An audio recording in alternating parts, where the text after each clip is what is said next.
Hi everyone, welcome back to the next video of OOPs interview series. आज के इस video में हम डिस्कस करने वाले हैं एक बहुत इंपॉर्टेंट टॉपिक जो आप जावा में डे 1 से देखते हैं, and the topic name is static. इस वीडियो में हम बात करने वाले हैं स्टैटिक कीवर्ड के बारे में, स्टैटिक कीवर्ड के यूजेस के बारे में। स्टैटिक बहुत जगह यूज होता है, बट ये वीडियो हम शुरू करेंगे स्टैटिक के पहले यूज के साथ, और वो है स्टैटिक डेटा मेंबर्स। तो चलिए शुरू करते हैं। सबसे पहले हम बात करेंगे जावा में जो स्टैटिक कीवर्ड है ये होता क्या है। तो फ्रेंड्स, जावा में जो स्टैटिक कीवर्ड है वो अपने आप में एक नॉन एक्सेस मॉडिफायर के तौर पे जाना जाता है। आई होप आप जावा में एक्सेस मॉडिफायर वर्ड जानते होंगे। Private, public, they all are called as access modifier. और स्टैटिक अपने आप में कहलाता है नॉन एक्सेस मॉडिफायर। कई बार इंटरव्यू में पूछ लिया जाता है कीवर्ड तो है, बट स्टैटिक किस कैटेगरी का कीवर्ड है। तो static belongs to the category of non access modifier in Java. यानी ये एक्सेस मॉडिफायर नहीं है, लेकिन ये कुछ और कंट्रोल करता है आपकी क्लास के मेंबर से रिलेटेड।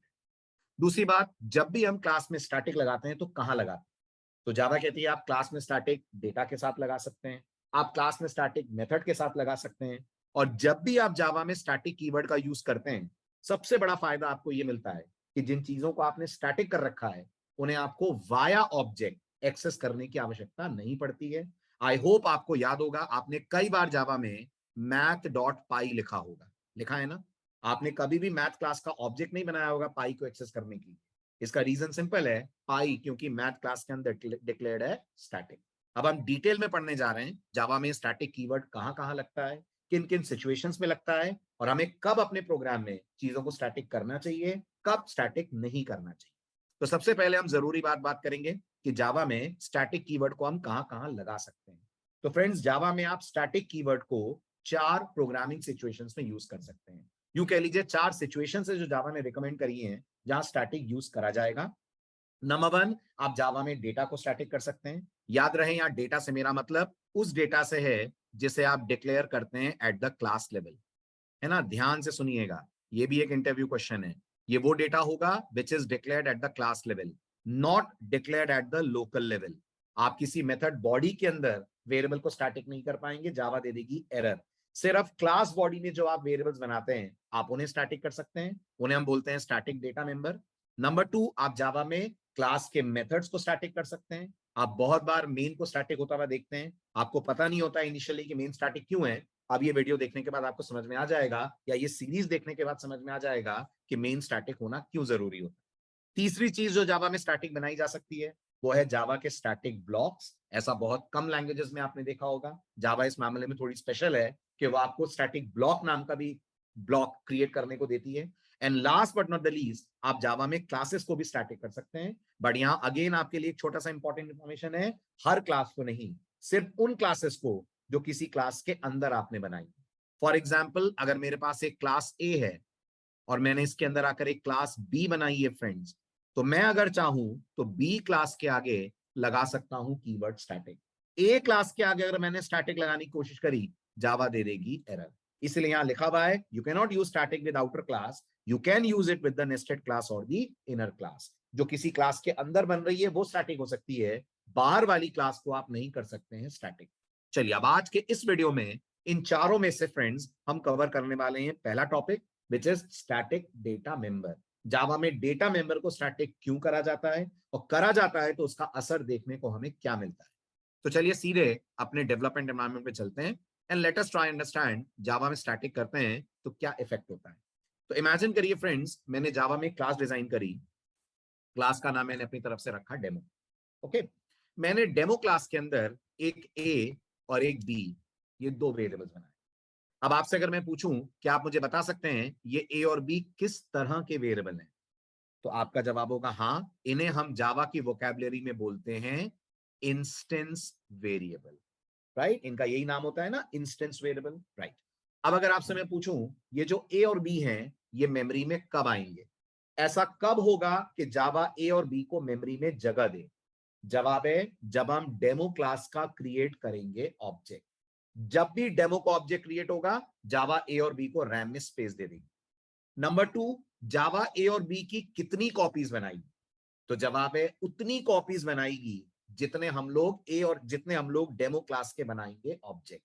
अगर मैं डेमो का एक ऑब्जेक्ट बनाऊंगा तो ए और बी की एक कॉपी आएगी। अगर डेमो के 4 ऑब्जेक्ट बनाऊंगा, ए और बी की 4 कॉपीज आएंगी। अगर 400 ऑब्जेक्ट बनाऊंगा तो ए और बी की 400 कॉपीज आएंगी। इसका मतलब अगर मैं लिस्ट आउट करूं तो जो इंस्टेंस वेरिएबल हम लोग जावा में बनाते हैं, इंस्टेंस वेरिएबल, उनकी फ्रेंड्स क्या क्या खास बातें होती हैं?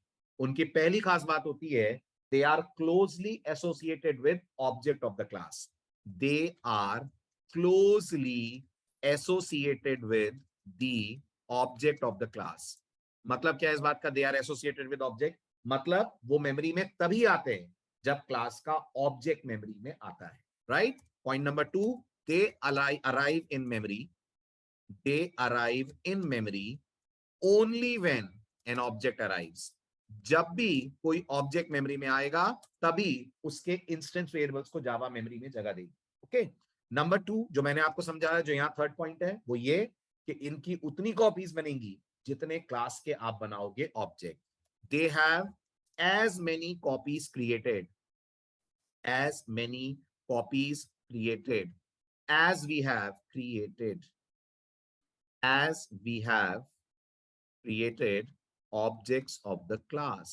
हमने जितने भी उस क्लास के ऑब्जेक्ट बनाए होंगे जावा इंस्टेंस वेरिएबल की उतनी बनाएगी कॉपीज, है ना? ये कुछ भी नया मैंने आपको नहीं बताया, ये वो है जो आप बहुत पहले से जावा में जानते होंगे कि जब जब ऑब्जेक्ट बनता है इंस्टेंस वेरिएबल की मेमोरी में सेपरेट सेपरेट कॉपी बनती है for every object, for each object. Okay, ये हुई कहानी इंस्टेंस वेरिएबल के बारे में। अब फ्रेंड्स इमेजिन करिए मैंने इस बी वेरिएबल के आगे एक कीवर्ड जोड़ दिया स्टैटिक। अब आपके कोड में आएगा ड्रास्टिक चेंज।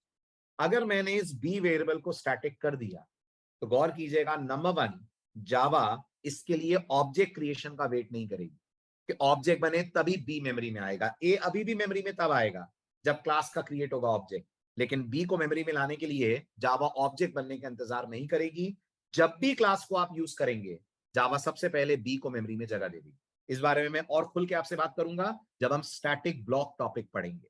अभी बस इतना सुन लीजिए, ए वेट करेगा ऑब्जेक्ट बनने का, बी ऑब्जेक्ट बनने का वेट नहीं करेगा। जब भी क्लास का यूज होगा मेमोरी में बी आ जाएगा। नंबर 2, ए की जावा उतनी कॉपीज बनाएगी जितने हम बनाएंगे डेमो क्लास के ऑब्जेक्ट, लेकिन बी की जावा 100 ऑब्जेक्ट भी बनेंगे तो एक कॉपी बनाएगी, एक ऑब्जेक्ट भी बनेगा तो एक कॉपी बनाएगी, एंड मोस्ट इंपॉर्टेंटली एक ऑब्जेक्ट भी नहीं बनेगा तो भी बी की मेमोरी में एक कॉपी बनी रहेगी। इसलिए लोग स्टैटिक वेरिएबल्स को क्या मानते हैं? शेयर्ड वेरिएबल्स की तरह देखते हैं। क्यों? क्योंकि इनकी सारे ऑब्जेक्ट के बीच में क्रिएट करती है जावा जस्ट वन सिंगल कॉपी। अब मेरी बात को समझाने के लिए मैं आपके सामने 3 स्टेटमेंट लिखता हूं, है ना? उन्हें ऑब्जर्व कीजिए विद डायग्राम। तो मैंने पहला स्टेटमेंट लिखा demo D1 is equals to new demo, ये मेरी पहली लाइन है। Demo D2 is equals to new demo, ये मेरी दूसरी लाइन है। Demo D3 is equal to new demo, ये मेरी तीसरी लाइन। अब मैं आपसे चाहूंगा कि आप इसका मेमोरी डायग्राम वीडियो पॉज कर खुद समझने की कोशिश करें क्या बनना चाहिए, ठीक है? उसके बाद मैं वीडियो कंटिन्यू करता हूं, आप देखिएगा एक्चुअल डायग्राम मेमोरी में इन तीनों लाइनों का क्या बनेगा। सबसे पहले फ्रेंड्स लाइन नंबर 8 को समझिए। जैसे ही आप कहेंगे demo D1 is equal to new demo, Java सबसे पहला काम क्या करेगी? अगर मैं मान लू ये आपके कंप्यूटर की रैम है, ये आपके कंप्यूटर का मेमोरी एरिया है, तो जावा इस रैम या मेमोरी एरिया में सबसे पहली एक्टिविटी जो करेगी वो ये कि वो इस वेरिएबल बी को क्रिएट करेगी। ना सिर्फ क्रिएट करेगी बल्कि इसमें डिफॉल्ट वैल्यू 0 डाल देगी। मैंने आपसे क्या कहा था? जब भी क्लास का पहला यूज होगा जावा स्टैटिक वेरिएबल को मेमोरी में जगह दे देगी। ये आप क्लास का पहला यूज कर रहे हैं ना, पहला ऑब्जेक्ट बना रहे हैं ना क्लास का, तो जावा सबसे पहले बी को मेमोरी में लेकर आएगी और उसको डिफॉल्ट वैल्यू दे देगी 0। किस एरिया में होगा बी वो भी मैं आपको बताऊंगा, पहले आप डायग्राम पे फोकस कीजिए। इसके बाद जावा अब क्लास का इंस्टेंस यानी ऑब्जेक्ट क्रिएट करेगी। Very good. कहां क्रिएट करेगी जावा क्लास का इंस्टेंस या ऑब्जेक्ट? तो जैसा अपन जानते हैं कोई भी इंस्टेंस या ऑब्जेक्ट मेमोरी के किस एरिया में रहता है? कोई भी इंस्टेंस या ऑब्जेक्ट मेमोरी के हीप एरिया में रहता है। ये मान लीजिए हमारा हीप एरिया है, ओके, ये हीप एरिया है। तो जावा हीप एरिया में क्या क्रिएट करेगी? जावा हीप एरिया में आकर क्रिएट करेगी ए होल्ड करता हुआ हमारा एक ऑब्जेक्ट, और इस ए के अंदर डिफॉल्ट वैल्यू डालेगी जावा 0। और अगर मैं मान लू ये जो आपको व्हाइट कलर में मैं बॉक्स दिखा रहा हूं ये हमारा ऑब्जेक्ट है डेमो का, अगर मैं मान लो इस ऑब्जेक्ट का एड्रेस 1000 है तो ये 1000 जाकर किसमें कॉपी करेगी जावा? ये 1000 ले जाकर जावा कॉपी करेगी हमारे इस रेफरेंस में जिसको हमने क्या नाम दिया है, जिसको हमने नाम दिया है D1। और ये D1 कहां बन रहा है फ्रेंड्स, ये D1 हम जानते हैं स्टैक में बन रहा है। ये ऑब्जेक्ट कहां बन रहा है, जिसके अंदर A है, ये ऑब्जेक्ट बन रहा है हीप में, और D1 पॉइंट करेगा इस A। ओके, उसके बाद जब आपका अगला स्टेटमेंट रन होगा, demo D2 equal to new demo, तो B से रिलेटेड जावा कोई एक्टिविटी नहीं करेगी, कोई सेकंड कॉपी बी की नहीं बनाएगी। लेकिन जावा किसकी सेकंड कॉपी बनाएगी, जावा डेफिनेटली सेकंड कॉपी बनाएगी ए की। तो ये एक और ऑब्जेक्ट बना जिसके अंदर ए आया, राइट, ए के अंदर डिफॉल्ट वैल्यू 0 आई, और इस ए को रेफर कौन करेगा, इस ए को रेफर करने का काम फ्रेंड्स हमारा नेक्स्ट रेफरेंस करेगा, जिसका हमने क्या नाम दिया है, जिसका हमने नाम दिया है D2। ये हमारा दूसरा रेफरेंस है D2, जो अपने ऑब्जेक्ट को रेफर करेगा जिसके अंदर ए होगा। फिर आपके प्रोग्राम का तीसरा स्टेटमेंट चलेगा, demo D3 equal to new demo. क्या करेगी Java, same activity, Java memory में एक ए बनाएगी, ओके, इस ए के अंदर डिफॉल्ट वैल्यू 0 आएगी, और इस ए को रेफर किससे करवाएगी, जावा इस ए को रेफर करवाएगी इस पर्टिकुलर ऑब्जेक्ट रेफरेंस से, दैट इज D3। ये हमारा ऑब्जेक्ट रेफरेंस आया D3। तो कितने रेफरेंसेस बने, 3 रेफरेंसेस बने। कितने ऑब्जेक्ट बने, 3 ऑब्जेक्ट बने। ए की कितनी कॉपी बनी, 3 कॉपी बनी। लेकिन बी की कितनी कॉपी बनी, बी की बनी सिर्फ 1 कॉपी। और वो कौन से एरिया में बनी मेमोरी के, तो मैं आपको बता दूं, जहां स्टैटिक वेरिएबल रहते हैं उस एरिया को हम लोग बोलते हैं जावा में मेथड एरिया, राइट। इसको मेथड एरिया का नाम भी देते हैं, और इसको दूसरा नाम देते हैं परमानेंट जेनरेशन एरिया। आप तो ये वाला नाम याद रखिए, आपके लिए ज्यादा इजी है, मेथड एरिया। मतलब जावा के पॉइंट ऑफ व्यू से रैम में 3 पार्ट्स हैं, यस, और भी पार्ट्स हैं, लेकिन डेटा रखने के लिए 3 पार्ट्स हैं। एक जावा रखती है स्टैक पार्ट, जिसके अंदर लोकल चीजें जाती हैं। दूसरा जावा बनाती है हीप एरिया, जिसमें न्यू से बनने वाली चीजें जाती हैं, जो कि ऑब्जेक्ट्स होते हैं। और तीसरा मेथड एरिया होता है, जिसमें जावा रखती है स्टैटिक वेरिएबल को। स्टैटिक वेरिएबल कभी स्टैक में नहीं जाते, वो कभी हीप में नहीं जाते, वो एक स्पेशल एरिया में जाते हैं, जिसको बोलते हैं मेथड एरिया। ठीक है, अब पॉइंट ये आता है कि ये डायग्राम सही है, इस बात की वैलिडिटी कैसे प्रूव की जाए। कोई और लैंग्वेज होती तो हम एड्रेस वगैरह प्रिंट करा के देख लेते बी और ए के, बट जावा में तो ऐसा पॉसिबल नहीं है। तो इस बात को प्रूव करने के लिए कि ए की 3 और बी की 1 कॉपी है, मैं इस कोड को थोड़ा सा फ्रेंड्स एक्सटेंड करता हूं, और इस कोड का आउटपुट इस बात को समझा देगा कि ए 3 बार बन रहा है और बी मेमोरी में बन रहा है सिर्फ 1 बार। कैसे, तो हम सबसे पहला स्टेटमेंट फ्रेंड्स लिखते हैं, d1.a equal to 10, d2.a equal to 20, d3.a is equal to 30। मैंने d1 के ए में 10, d2 के ए में 20 और d3 के ए में स्टोर कर दिया 30। क्या होगा अगर हम डायग्राम वाइज समझने की कोशिश करें, जब हम बोलेंगे d1.a इक्वल टू 10, इसका सिंपल हिंदी वर्जन है, d1 जहां रेफर कर रहा है उस ए में जाओ और वैल्यू स्टोर कर दो 10। बिल्कुल ठीक, तो जावा यहां वैल्यू लाकर स्टोर कर देगी 10।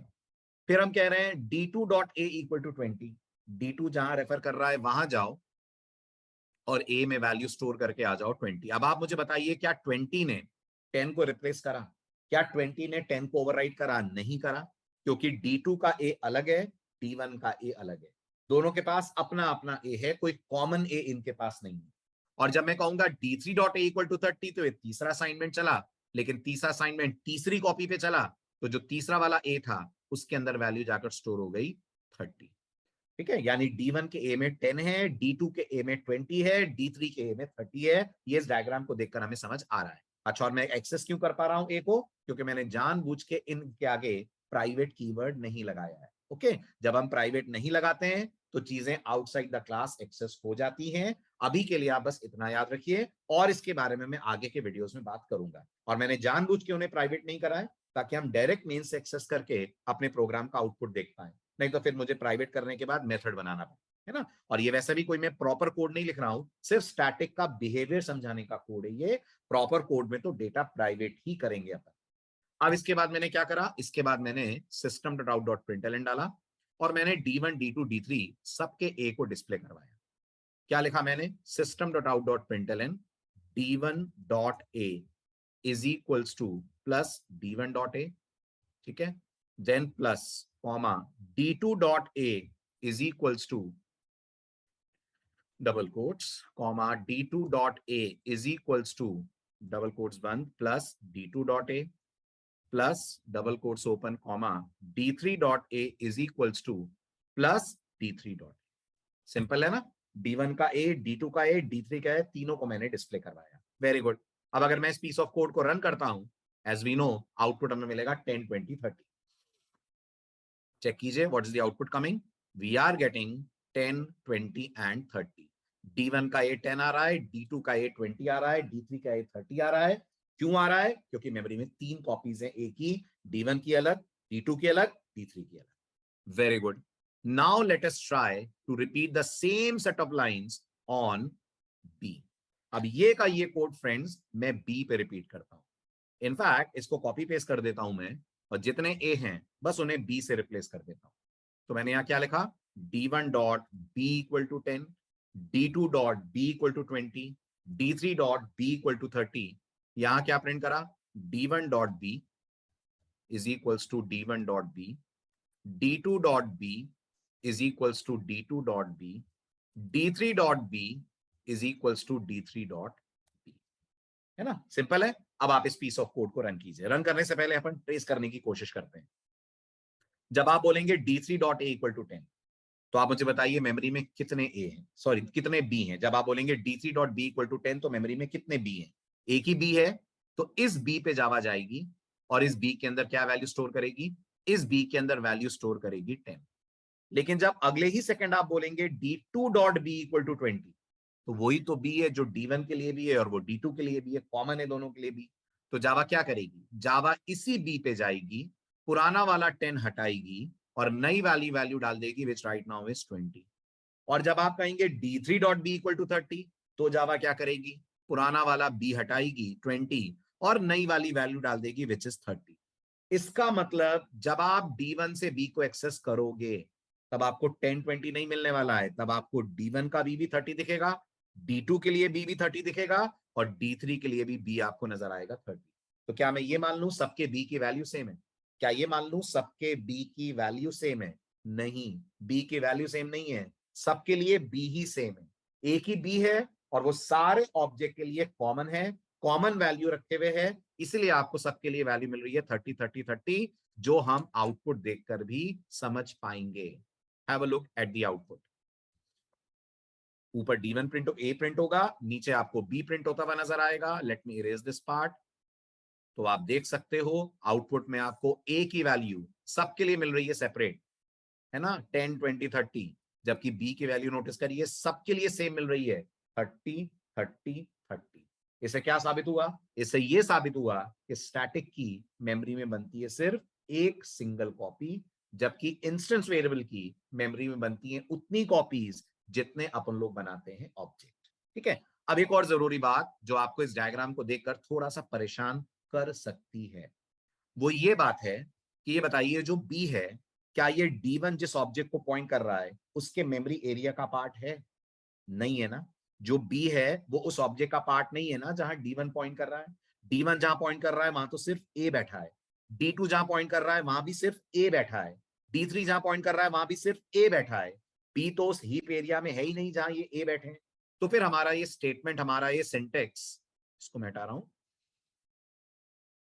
हमारा ये स्टेटमेंट, हमारा ये सिंटेक्स कैसे चल रहा है? कैसे हम कह पा रहे हैं D3 dot B equal to 10 कर दो, जबकि D3 या D1 या D2 जिस भी एरिया में पॉइंट कर रहा है वहां B नाम का कोई वेरिएबल है ही नहीं।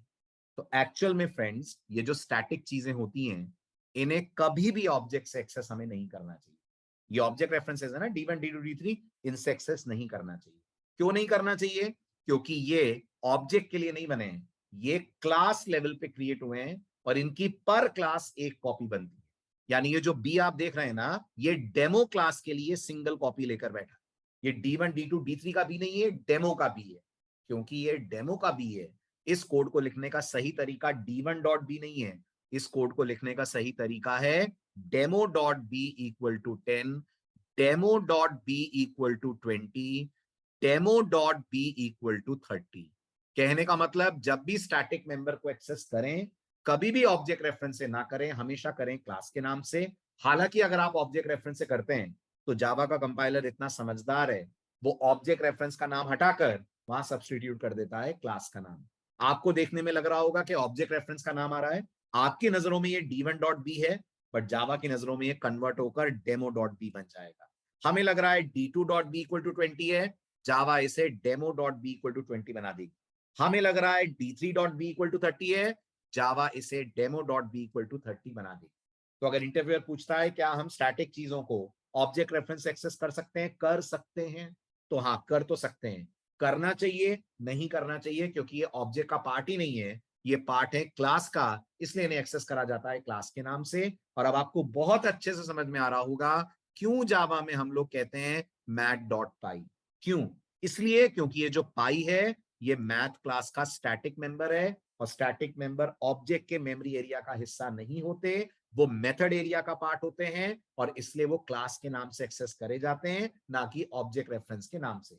हालांकि ऑब्जेक्ट रेफरेंस के नाम से एक्सेस करना जावा में सिंटेक्स एरर नहीं है, बट वो रिकमेंडेड प्रैक्टिस नहीं है कि आप ऐसा करें। ठीक है, इसलिए ये एक्चुअल में कोड डेमो डॉट बी में कन्वर्ट हो जाएगा, भले ही आपने उसको d1 डॉट बी लिखा हुआ है। और अब तो आपको समझना और इजी भी हो जाएगा कि क्यों 20 ने 10 को ओवरराइट करा, क्यों 30 ने 20 को ओवरराइट करा, क्योंकि हर लाइन सेम बी पे वैल्यू बार बार कर रही है ओवरराइट। ठीक है, ये तो हुआ स्टैटिक का बिहेवियर कैसा होता है। अब एक छोटा सा एग्जांपल इस बात का मैं लेता हूं, हम स्टैटिक यूज करेंगे ही क्यों? क्यों चाहेंगे हम कि डेटा की एक सिंगल कॉपी बने? बहुत सिंपल सा जवाब है इसका। हम स्टैटिक तब करते हैं अपने प्रोग्राम में जब हमें मल्टीपल ऑब्जेक्ट्स के बीच में डेटा की सिंगल कॉपी या डेटा को शेयर करवाना हो। हम नहीं चाहते हैं जबरदस्ती मेमोरी वेस्ट हो और उस डेटा के लिए हर ऑब्जेक्ट के लिए सेपरेट सेपरेट कॉपी क्रिएट की जाए। अगर आप ऐसा नहीं चाहते हो तो आप हमेशा जावा में डेटा के आगे लगाओगे कीवर्ड स्टैटिक। मैं आपको इसका कुछ प्रैक्टिकल एग्जांपल देता हूं जो आपको मेरी बात समझने में और हेल्प करेंगे। ठीक है, तो एक काम करते हैं, let's move on to this example और इसकी एक कॉपी बनाते हैं। So I am going to refactor this copy class, और ये होगा हमारा स्टैटिक डेमो 2। ठीक है, स्टैटिक डेमो 1 को हम बंद कर देते हैं, स्टैटिक डेमो 2 में आते हैं। ओके, इस पूरे को मैं हटा देता हूं, let me remove this, let me remove this also. अब मैं आपको एक छोटा सा सिंपल सा रियल वर्ल्ड एग्जांपल देता हूं। तो फ्रेंड्स इमेजिन करिए हमने अपने कोड के अंदर एक ईएमपी नाम की क्लास है। हमें अपनी क्लास के अंदर एम्प्लॉय की एज रखनी है। क्या हर एम्प्लॉय की एज डिफरेंट होगी? यस। इसका मतलब अगर एम्प्लॉय क्लास के 3 ऑब्जेक्ट बनेंगे तो 3 एज बननी भी चाहिए, क्योंकि every employee can have a different age. Very good. क्या हर एम्प्लॉय का नाम डिफरेंट होगा? यस, हर एम्प्लॉय का नाम डिफरेंट होगा। नाउ सपोज हम ये जो क्लास बना रहे हैं ये पर्टिकुलर कंपनी के एम्प्लॉयज को रिप्रेजेंट करने के लिए बना रहे हैं। Let's say we are designing this class to represent employees of the company Amazon। हम Amazon कंपनी के एम्प्लॉयज को रिप्रेजेंट कर रहे हैं। तो मैंने अगर यहां पर लिखा string company is equals to Amazon, तो अब आप नोटिस करिए इंटरनली ये जो आप देख रहे हैं कंपनी, ये कितनी बार क्रिएट होगा? ये कंपनी क्रिएट होगा 3 बार अगर मैं एम्प्लॉय के बनाऊंगा 3 ऑब्जेक्ट। अब आप सोचिए अगर हर बंदा Amazon कंपनी में ही काम कर रहा है, हर बंदा अगर Amazon का ही एम्प्लॉय है, तो आपको नहीं लगता ये जो स्ट्रिंग कंपनी है, ये जो कंपनी नाम का रेफरेंस वेरिएबल है, इसकी एक ही कॉपी बननी चाहिए? जब सारे Amazon के ये एम्प्लॉयज हैं, why we are wasting memory to create multiple copies of the variable company? Why not create single copy of that company? वो आप कैसे इंश्योर करेंगे? वो आप इंश्योर करेंगे जब आप इस स्ट्रिंग के आगे क्या कीवर्ड लगा देंगे? जब आप इस स्ट्रिंग के आगे कीवर्ड लगा देंगे जावा के अंदर स्टैटिक। जब आप जावा को क्या बोलेंगे? जब आप जावा को ही बोलेंगे कि मुझे स्ट्रिंग इस कंपनी को डिक्लेयर कैसा करना है? मुझे इस कंपनी को डिक्लेयर करना है एज अ स्टैटिक वेरिएबल। जब ये स्टैटिक हो जाएगा तो जावा इसकी कितनी कॉपीज देगी? तब जावा इसकी मेमोरी के अंदर क्रिएट करेगी एक सिंगल कॉपी। यानी आप तब स्टैटिक लगाना प्रेफर कीजिए जब डेटा की मल्टीपल की जगह आपको बनानी है एक कॉपी। ठीक है, कैसे कर पाएंगे हम इस बात को? अच्छा, एक और बात, ये जो Amazon है, Amazon स्ट्रिंग, ये अपने आप में एक ही बार बनेगी स्ट्रिंग पूल में, इसकी मल्टीपल कॉपीज नहीं बनेंगी। लेकिन ये जो कंपनी नाम का रेफरेंस है, इसके बारे में मैं आपसे बोल रहा हूं, इसकी आपको कितनी कॉपीज मिलेंगी? उतनी कॉपीज मिलेंगी जितने हम एम्प्लॉय क्लास के बना रहे होंगे ऑब्जेक्ट। मेरी बात को और अच्छे से समझाने के लिए मैं यहां पर ऐसे भी लिख देता हूं। अब तो Amazon की भी मल्टीपल कॉपीज बनती हुई आपको दिखेंगी। यहां मैंने कह दिया new string like this. Okay, अब नोटिस करिए अपन यहां आकर अगर करते हैं employee E is equals to new employee. ठीक, employee F is equals to new employee. ठीक, employee G is equals to new employee. कितने एम्प्लॉयज क्रिएट करे? मैंने अपनी तरफ से क्रिएट करे 3 एम्प्लॉय ऑब्जेक्ट्स। मेमोरी में कितनी कॉपीज बनेंगी? मेमोरी में इसकी बनेंगी 3 कॉपी और हर एक की 3-3 बनेंगी। 3 एज आएंगे, 3 नेम आएंगे और 3 बार कंपनी क्रिएट होगी मेमोरी के अंदर। जबकि नोटिस करिए हर कंपनी एक ही स्ट्रिंग को रेफर कर रही है which is Amazon। Her company reference Amazon को ही रेफर कर रहा है, बट टेक्निकली नोटिस करिए 3 कॉपीज बन रही है कंपनी की, क्योंकि ऑब्जेक्ट आपने बनाए हैं 3 और कंपनी को आपने किस मोड में रखा है? कंपनी को आपने रखा है in non static mode. Every variable in the class which is non static gets multiple copies created by Java. ठीक है, अब इसका मेमोरी डायग्राम क्या बनेगा वो भी हम समझने की कोशिश करते हैं। और let me provide a constructor here जो मेरे लिए इनिशियलाइजेशन करने का काम करेगा। तो मैंने कहा पब्लिक ईएमपी, पैरामीटर में मैंने दिया इंट ए कॉमा स्ट्रिंग एन, अंदर मैंने स्टेटमेंट लिखा एज इक्वल टू ए और लिखा मैंने नेम इक्वल टू एन। ठीक है, इसके बाद मैंने पब्लिक वॉइड डिस्प्ले नाम का एक मेथड बनाया जिसके अंदर मैंने क्या करा? System dot out dot println age of the employee print करवाया, age is equals to plus age comma name is equals to plus name plus comma company is equals to plus company. और जैसा मैंने आपसे कहा इन सबको हमें private कर देना चाहिए बिकॉज ऑफ एनकैप्सुलेशन, तो मैंने कर दिया प्राइवेट आईएनटी एज, मैंने कर दिया प्राइवेट स्ट्रिंग नेम, मैंने कर दिया प्राइवेट स्ट्रिंग कंपनी, है ना, ताकि आउटसाइड द क्लास एक्सेस ना हो पाए। अब उसके बाद मैंने यहां से क्या पास करा? यहां से मैंने डेटा पास करा। तो एज मैंने पास करी 21, नाम मैंने पास करा दीपक, एज मैंने पास करी 20, नाम मैंने पास करा अमित, एज मैंने पास करी 23, नाम मैंने पास करा रवि।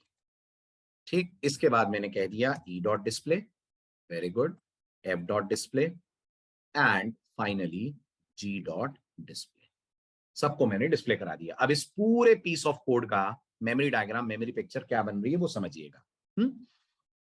जब आप बोलेंगे EMP E equal to new EMP, Java E के नाम पे बनाएगी एक रेफरेंस, इस रेफरेंस को पॉइंट करवाएगी एक एम्प्लॉय ऑब्जेक्ट को।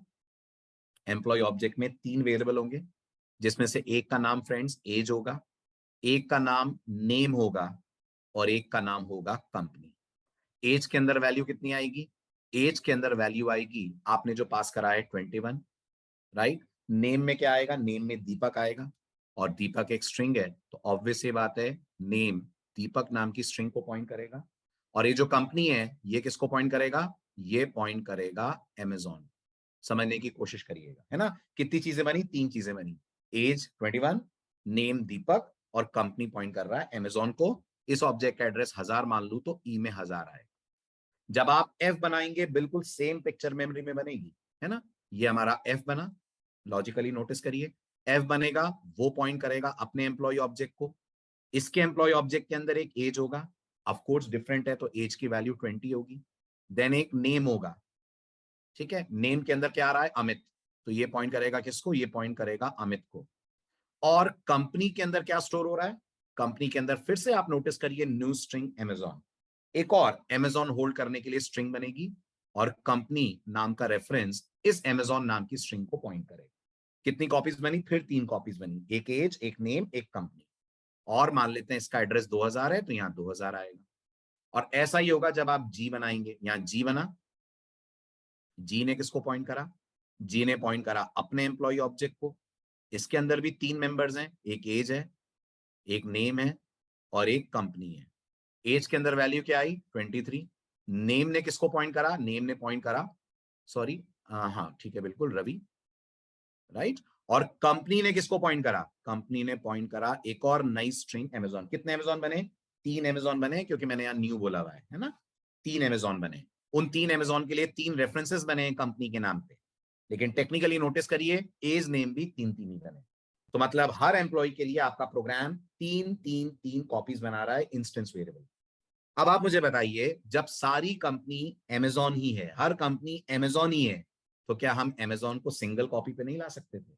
ला सकते थे। आप मुझे बोल सकते हैं सर ऐसा करिए, अगर आपने थोड़ा बहुत स्ट्रिंग्स जावा में पढ़ी हो तो आप मुझे बोल सकते हैं ये जो न्यू स्ट्रिंग है सर इसको हटाकर आप यहाँ डायरेक्ट Amazon कर दीजिए। चलिए मैं यहाँ डायरेक्ट Amazon कर देता हूं आपकी बात मानकर।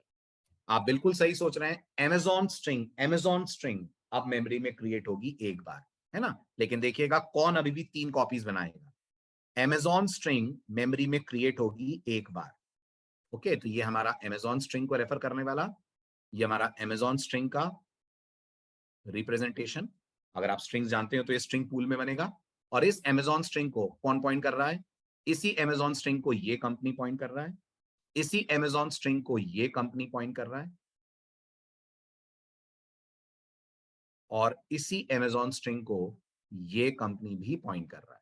बट टेक्निकली फ्रेंड्स, कंपनी कितने बन रहे हैं, कंपनी रेफरेंसेस कितने बन रहे हैं? तो कंपनी रेफरेंसेस अभी भी नोटिस करिए 3 बन रहे हैं। एक कंपनी रेफरेंस बन रहा है ई के लिए, एक बन रहा है एफ के लिए, एक बन रहा है जी के लिए। आपको नहीं लगता ये मेमोरी वेस्टेज है? जब सारे के सारे Amazon को ही पॉइंट कर रहे हैं तो कंपनी भी तो एक ही बनना चाहिए। इसलिए जावा कहती है it will be very very good अगर आप इस प्राइवेट और स्ट्रिंग के बीच में क्या लगा देंगे, कीवर्ड। अगर आप इस प्राइवेट और स्ट्रिंग के बीच में कीवर्ड लगा देंगे private static string company equal to Amazon। अब क्या होगा? अब आपका ये कोड बेटर होगा, ऑप्टिमाइज्ड होगा। अब कंपनी सिंगल कॉपी बनेगा, एक कंपनी रेफरेंस बनेगा और वो पॉइंट करेंगे सारे के सारे Amazon। मतलब अब यहां से आप कंपनी हटा दीजिए। अब देखिए डायग्राम में क्या चेंज आएगा। यहां से कंपनी हटा दीजिए, यहां से कंपनी हटा दीजिए, यहां से कंपनी हटा दीजिए, है ना। ऑब्जेक्ट का पार्ट नहीं होते हैं स्टैटिक मेंबर। यहां से भी हटाइए, यहां से भी हटाइए, ऑब्जेक्ट को रीडिजाइन करिए थोड़ा सा। तो ये आपका ऑब्जेक्ट, इस ऑब्जेक्ट के अंदर अब ऐसे। अब ऑब्जेक्ट के अंदर कितने मेंबर? अब ऑब्जेक्ट के अंदर 2 मेंबर। हर ऑब्जेक्ट के पास अब सिर्फ 2 मेंबर। कौन कौन? एज और नेम। अब रहा सवाल कंपनी कहां है? तो कंपनी अब इनके पास नहीं है। आप डायग्राम देखिए। अब मेथड एरिया में जाकर जावा क्या क्रिएट करेगी? मेथड एरिया में जाकर जावा क्रिएट करेगी एक कंपनी नाम का रेफरेंस, और ये कंपनी नाम का रेफरेंस पॉइंट करेगा Amazon। कितने कॉम्प बनेंगे या कंपनी बनेंगे? एक। Amazon तो एक था ही क्योंकि वो स्ट्रिंग लिटरल है, लेकिन कंपनी भी नोटिस करिए मेमोरी में सिर्फ एक कॉपी रखेगा। वही कंपनी यहां यूज होगा फॉर ई, वही कंपनी यूज होगा फॉर एफ, वही कंपनी यूज होगा फॉर जी। मतलब स्टैटिक डेटा बनाकर हम मेमोरी को बचा ले जाते हैं। मल्टीपल कॉपीज ना बनकर एक कॉपी बनती है उस डेटा की, मेमोरी मल्टीपल टाइम्स कंज्यूम ना करके एक सिंगल टाइम वो मेमोरी कंज्यूम होती है। तो अब अगर मैं इस पीस ऑफ कोड को रन करूं, मुझे आउटपुट में कोई चेंज नहीं दिखेगा। आउटपुट वैसा ही दिखेगा जितना बिना स्टैटिक के दिखना था। चेक करिए, तीनों का डेटा आपको दिख रहा है, एज, नेम, सैलरी। लेकिन मेमोरी डायग्राम अगर आप समझ रहे हो तो आपको जरूर जरूर स्टैटिक का बेनिफिट समझ में आ रहा होगा कि अब आपके पास अमित, दीपक, रवि ये 3 स्ट्रिंग्स हैं, 21, 20, 23 ये 3 इंटीजर्स हैं, लेकिन कंपनी आपके पास एक है। Amazon तो एक है ही, बट कंपनी भी अपने आप में सिंगल बनेगा, क्योंकि कंपनी के आगे आपने कीवर्ड क्या लगाया है? कंपनी के आगे आपने कीवर्ड लगाया है स्टैटिक। ये था स्टैटिक डेटा मेंबर का बिहेवियर। अगले वीडियो में मैं आपसे डिस्कस करूंगा स्टैटिक मेथड्स के बारे में, जावा क्या कहती है और हमें कब और कैसे अपनी क्लास में बनाने चाहिए static method. Thank you so much.